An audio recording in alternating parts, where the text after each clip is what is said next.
Bonjour à vous, chères âmes du passé. Je reviens vers vous pour vous transmettre une vérité essentielle qui a été malheureusement oubliée au cours des siècles, voire des millénaires, mais que vous êtes en train de redécouvrir peu à peu dans ces temps chaotiques. Cette vérité, c'est que nous sommes tout-puissants et que rien de ce qui arrive dans ce monde n'est une fatalité, que tout, absolument tout, peut être transformé et même mieux, que tout est en train d'être transformé. Vous, en ces années 2020, êtes à l'aube d'une ère nouvelle. Il est difficile de vous en rendre compte tant l'obscurité semble avoir étendu ses ailes sur la terre. Cependant, comme je vous le disais dans mon dernier message, il ne saurait y avoir d'obscurité profonde sans la puissance d'une lumière intense. Face à cette lumière, l'ombre s'allonge et s'intensifie, et c'est le signe de sa proche disparition. Elle s'intensifie car elle sent qu'elle est en train de perdre la partie. De partout, la vérité accourt. Aussi l'ombre doit-elle s'arc-bouter pour maintenir ses mensonges, quitte à ce qu'ils soient de plus en plus incohérents. De plus en plus d'êtres humains s'éveillent. De plus en plus d'êtres humains cessent d'avoir peur. Or, l'ombre se nourrit de la peur. Cesser d'avoir peur, nourrir notre quotidien de belles et hautes pensées lumineuses, met l'ombre à la diète. Elle commence à ressentir la faim et, bientôt, elle sera obligée de quitter ce monde, faute de nourriture, faute de peur.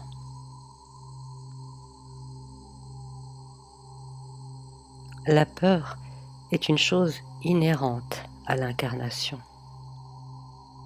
Ce qui l'est moins, c'est le climat de peur généré par les créateurs d'épouvantail, ceux qui détiennent encore actuellement, pour peu de temps, le pouvoir.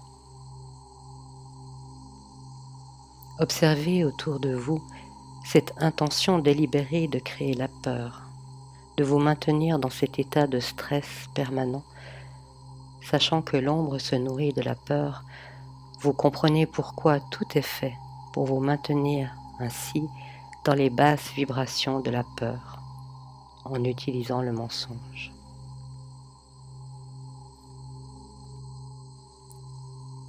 La peur est ce qui cache qui nous sommes en vérité.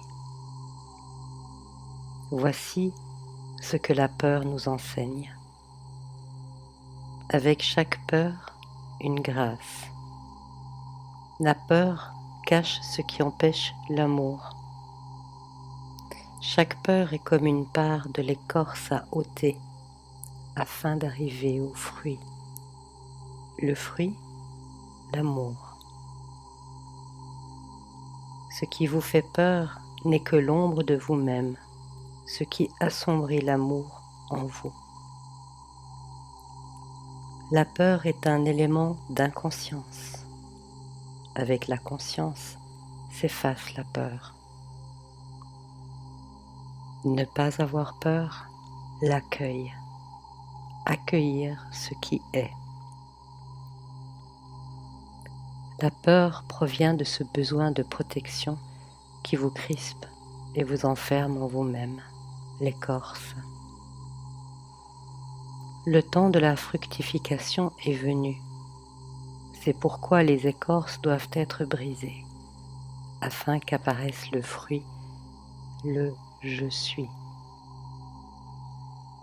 Toutes ces peurs ne sont que la mise en lumière des écorces qui empêchent encore l'éclosion du fruit. Accueillir, c'est laisser tomber l'écorce, naturellement. Ne cherchez pas à vous protéger, cherchez à être.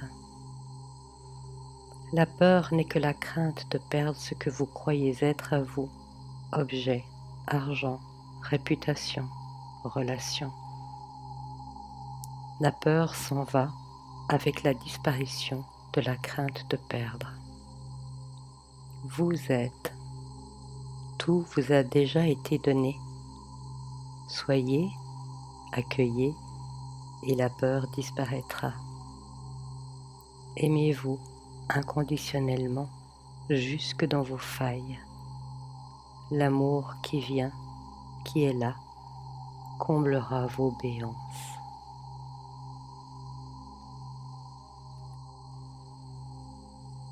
Encore une fois, nous sommes tout-puissants.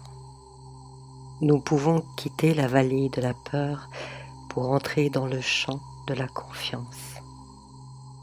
Prendre du recul et nous souvenir que nous sommes bien plus grands que ce que nous percevons de nous.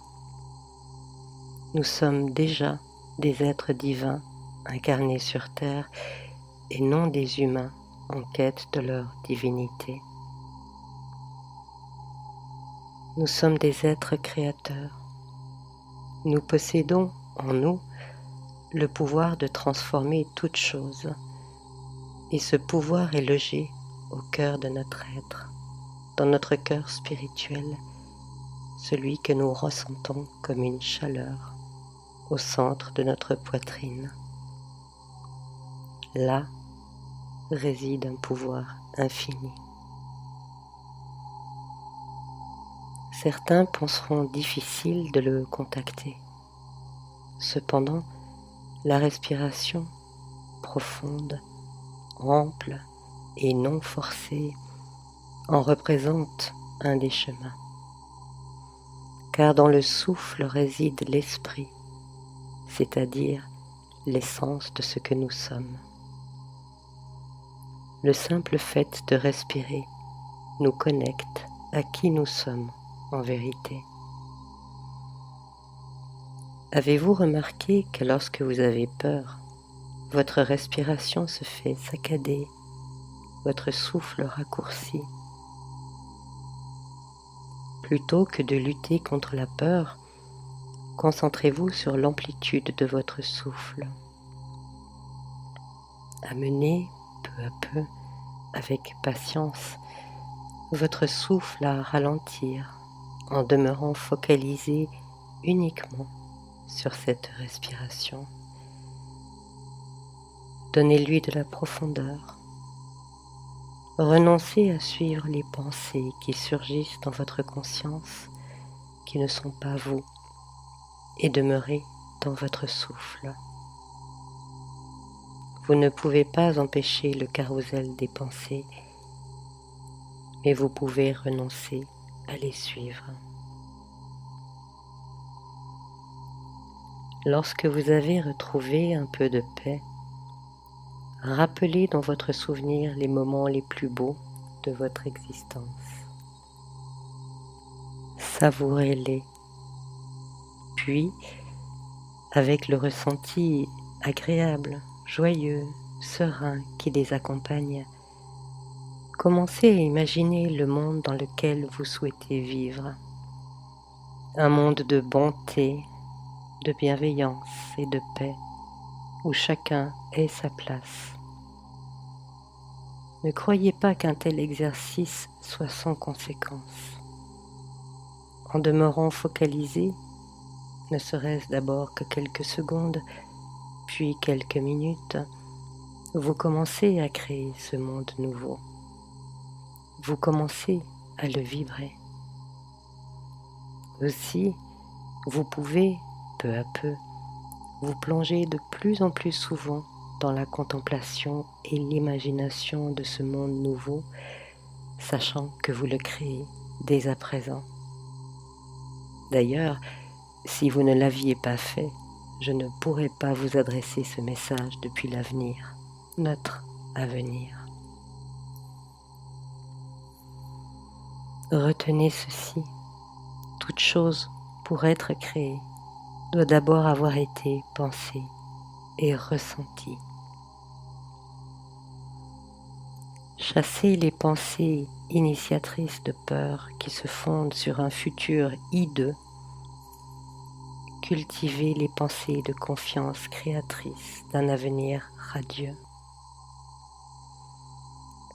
Pouvez-vous imaginer ce monde sans peur, un monde où la curiosité prend le pas sur toute forme de peur, le monde de demain, le monde que vous êtes destiné à connaître bientôt, après cette traversée des ténèbres. En 2080, les gouvernements n'existent plus.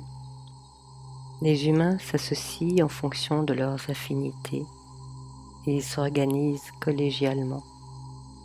Je vous rassure, ceci est advenu déjà bien avant les années 2080, mais je vous parle d'une époque durant laquelle ce monde est parvenu à l'harmonie. Comme pour toute société humaine, malgré certains changements rapides et radicaux, nous avons dû apprendre ensemble à trouver l'équilibre idéal, équilibre qui tient en deux mots, co-responsabilité et co-création.